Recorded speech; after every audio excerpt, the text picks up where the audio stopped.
नमस्ते भारत। सभी मित्रों को मेरा प्यार भरा नमस्कार। और मैं अपने वीडियोस के माध्यम से बात कर रहा हूं अवचेतन मस्तिष्क की चमत्कारिक शक्तियों के बारे में।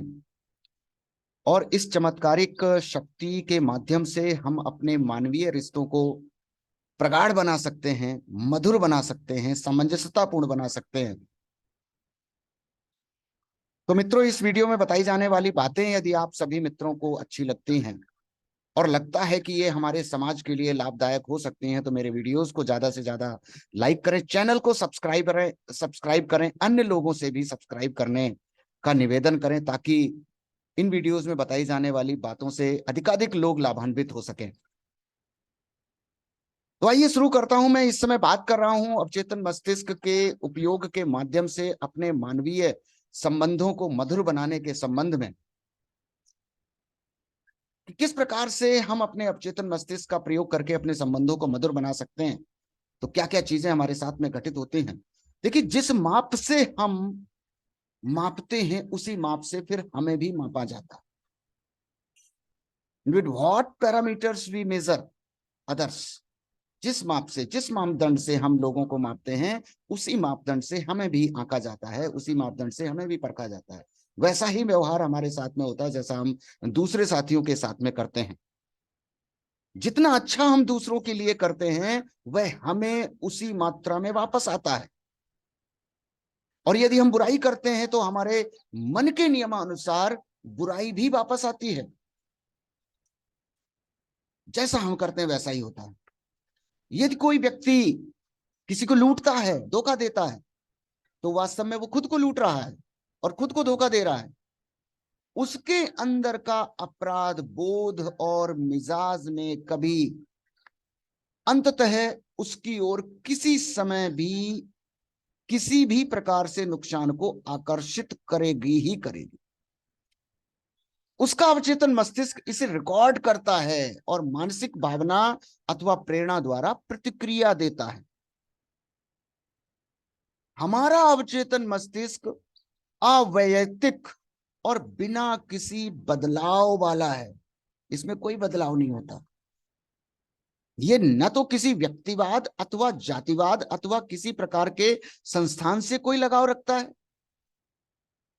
ये न तो किसी पर कोई अनुकंपा करता है और न ही किसी प्रकार का वैर करता। दूसरों के प्रति जिस प्रकार की सोच, भावना और कार्य हम करते हैं वह अंत में हमारे पास वापस आते हैं। उसी प्रकार की भावनाएं, उसी प्रकार के विचार हमारे पास वापस आते हैं। अब देखिए किस प्रकार से होता है। कुछ एक उदाहरणों के माध्यम से मैं आप सभी साथियों को, सभी मित्रों को बताने का प्रयास करता हूं कि रोजमर्रा की खबरें जो हैं किस प्रकार से हमको परेशान करती हैं, उसे बीमार बनाती हैं। अब जरा खुद को गौर से देखना शुरू करें। व्यक्तियों, स्थितियों और परिस्थितियों पर अपनी प्रतिक्रिया पर गौर करें। दिन की घटनाओं और खबरों पर हमारी प्रतिक्रिया कैसी होती है। इससे कोई फर्क नहीं पड़ता यदि दूसरे लोग गलत थे और अकेले हम ही सही थे। यदि कोई समाचार हमें विचलित करता है तो ये हमारा बुरा पक्ष है।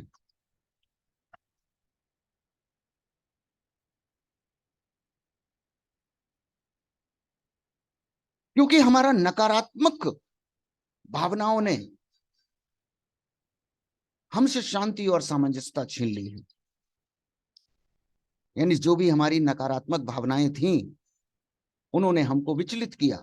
और ये नकारात्मक भावनाएं सदैव ही हमारे अवचेतन मस्तिष्क में जो है स्टोर होती रही, रिकॉर्ड होती रही। और फिर हम लगातार वही हमको वापस मिलता है। तो इससे हमारी शांति छिन जाती है, हमारी सामंजस्यता छिन जाती है। एक महिला ने अपने पति के बारे में बताया कि जब एक विशेष समाचार पत्र का लेखक कुछ उस समाचार पत्र में लिखता है तो उसका पति बहुत क्रोधित हो जाता है। साथ ही उसने यह भी बताया कि इस प्रकार का लगातार क्रोध और दबाए हुए गुस्से के कारण वह उसे जो है रक्तस्राव वाला अल्सर हो गया था और चिकित्सक ने उसे मानसिक रूप से ट्रेनिंग लेने का सुझाव दिया था। इस व्यक्ति को समझाया गया कि उसके मस्तिष्क की कार्यशैली दिखाती है कि किसी भी अन्य के लिए लिखे गए लेख को पढ़कर जिससे वह सहमत और असहमत होता है, उस पर उसका इस प्रकार से क्रोधित होना वह भावनात्मक रूप से कितना अपरिपक्व है, यह प्रदर्शित करता है।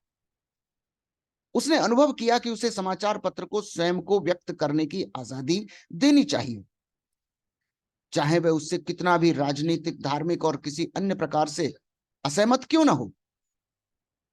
इसी प्रकार से समाचार पत्र उसे इस बात की आजादी देंगे कि वह उन्हें किसी भी प्रकाशित लेख पर अपनी असहमति जताते हुए पत्र लिख सके। उसने सीखा कि वह बिना अप्रिय हुए भी असहमति जता सकता है। वह इस सत्य से भी परिचित हुआ कि व्यक्ति जो कुछ कहता अथवा करता है वह नहीं, बल्कि उस पर उसकी प्रतिक्रिया क्या है, यह जरूरी है। जब उसने ये बात भली प्रकार से समझी कि वह थोड़े से अभ्यास से अपने सुबह के आवेश पर काबू पा सकता है, उसकी पत्नी ने मुझे बताया कि बाद में वह स्वयं पर और उस लेखक के लेख पर भी मुस्कुराया। अब उन लेखों में वह शक्ति नहीं है जो उसे परेशान कर सके, उकसा सके अथवा चिढ़ा सके। तो इससे क्या महसूस होता है कि जैसा हम अपने अवचेतन मस्तिष्क को संकेत देते हैं, वैसी ही प्रतिक्रिया हमारे समक्ष वापस लौट करके आती है। कैसे एक स्त्री ये सोचती है कि मैं स्त्रियों से घृणा करती हूं मगर पुरुषों को पसंद करती हूं। एक निजी सेक्रेटरी अपने ऑफिस की महिला सहयोगियों से बहुत परेशान थी क्योंकि वो उसके बारे में झूठी अफवाहें फैला रही थी। उसने स्वीकार किया कि उसे औरतें पसंद नहीं थी। उसने कहा कि मैं स्त्रियों से नफरत करती हूं मगर पुरुषों को पसंद करती हूं। वह सेक्रेटरी अपने अधीन काम करने वाली लड़कियों से बहुत अभिमानी, रौबीली और चिढ़ने वाली आवाज में बातें करती थी। उसने बताया कि ये लड़कियां उसके लिए परेशानियां पैदा करके उसका आनंद लेती हैं।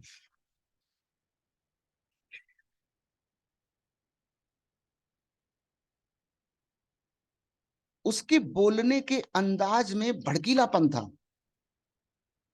उसके बोलने का सलीका लोगों पर नकारात्मक प्रभाव डालता था। यदि ऑफिस अथवा फैक्ट्री के सभी व्यक्ति आपको परेशान करते हैं तो क्या यह संभव नहीं है कि इस तरह की परेशानी, चिड़चिड़ापन और उथल पुथल आपके किसी अवचेतन तरीके अथवा मानसिकता के कारण हो? हमें पता है कि एक कुत्ता भी बहुत भयंकर तरीके से प्रतिक्रिया देगा यदि आप उससे नफरत करते हैं अथवा डरते हैं। कई अनुशासनहीन मनुष्य भी कुत्ते, बिल्लियों और अन्य जानवरों की तरह संवेदनशील होते हैं। स्त्रियों से नफरत करने वाली इस निजी सेक्रेटरी को प्रार्थना के एक तरीके का सुझाव दिया गया और समझाया गया कि जब वह अपने आध्यात्मिक गुणों और जीवन के सत्य को पहचानने लगेगी तो उसकी आवाज, उसका तरीका और स्त्रियों के प्रति उसकी नफरत गायब हो जाएगी। उसे यह जानकर आश्चर्य हुआ कि व्यक्ति के बोलने से उसके कार्यों, लेखों और जीवन के सभी क्षेत्रों से उसकी नफरत की भावना का पता चलता है। उसने अपने पुराने परेशान और क्रोधित तरीकों से प्रतिक्रिया देनी बंद कर दी। उसने प्रार्थना का एक निश्चित तरीका निकाला और नियमित क्रम और एकाग्रचित्त होकर ऑफिस में अभ्यास करना शुरू किया। उसने इस प्रकार से प्रार्थना की। कैसे उसने प्रार्थना की? देखिए, प्रार्थना का एक नियम है कि प्रार्थना हमारी अपनी ही भाषा में होनी चाहिए जिसको कि हम भली प्रकार से समझ सकें। उसने प्रार्थना की, मैं प्रेम पूर्वक, शांत, चुपचाप सोचती, बोलती और कार्य करती हूं। मैं उन सभी लड़कियों के बीच जो मेरी आलोचना और मेरे बारे में अफवाहें फैलाती हैं, उनके बीच प्रेम, शांति, सहनशीलता और नेक नियत फैलाती हूं। मैं अपने विचार शांति, सामंजस्यता और सद्भावना के साथ रखती हूं। और जब भी मैं नकारात्मक प्रतिक्रिया देने वाली होती हूं तो मैं दृढ़ता से खुद को कहती हूं कि मैं अपने अंदर की सामंजस्यता, स्वास्थ्य और शांति के नियमों के आधार पर सोचूंगी, बोलूंगी और कार्य करूंगी। मेरी रचनात्मक बुद्धिमत्ता मुझे सभी रास्तों पर मेरा नेतृत्व, शासन और मार्गदर्शन करती है। इस प्रार्थना ने उसके जीवन की कायापलट कर दी। उसने पाया कि यहां पर किसी और को नहीं बल्कि खुद को बदलना होता है। हम सभी साथियों को यह सोचना होगा कि हमें किसी दूसरे व्यक्ति को बदलने की कोशिश नहीं करनी चाहिए। अगर हम स्वयं में अच्छा बदलाव कर लेते हैं तो सामने की दुनिया, बाहरी दुनिया भी बहुत ही हमको खुशहाल नजर आती है, बहुत ही प्रेम में नजर आती है, बहुत ही सामंजस्यतापूर्ण नजर आती है, बहुत ही मधुरतापूर्ण नजर आती है। हमारे संबंध सभी व्यक्तियों से, सभी चीजों से, प्रकृति के साथ में हमारा पूरा का पूरा सामंजस्य बहुत ही मधुर होता है, शालीनता से भरपूर होता है, प्रेममय होता है। हम सब भी आइए इसी प्रेम की कामना करते हुए अपने मानवीय संबंधों को प्रगाढ़ बनाने की दिशा के लिए अपने अवचेतन मस्तिष्क को इसी प्रकार की सकारात्मक सोच वाली प्रार्थनाओं से पोषित करें, ताकि हम अपने समाज, अपने देश और इस पूरी प्रकृति में प्यार ही प्यार फैला सकें, माधुर्य फैला सकें, सामंजस्यता का निर्माण कर सकें। मेरे इस वीडियो में बताई गई बातें यदि आप सभी साथियों को अच्छी लगी तो मेरे वीडियो को ज्यादा से ज्यादा जो है शेयर करें, चैनल को सब्सक्राइब करें। ऐसी ही शानदार जानकारियों के साथ में मैं अपने अगले वीडियो में और उपस्थित होता हूं, जिसमें अभी मानवीय संबंधों पर मैं और चर्चा करता हूं। इसी आशा के साथ कि आप सभी मानवीय, मधुर मानवीय संबंधों के निर्माण के लिए अपनी अपनी प्रार्थनाएं अपने अवचेतन मस्तिष्क को प्रेषित करेंगे, ताकि हम एक स्वस्थ समाज का निर्माण कर सकें। Thank you very much for watching my this video. मिलता हूं अगले वीडियो में, तब तक के लिए नमस्ते भारत।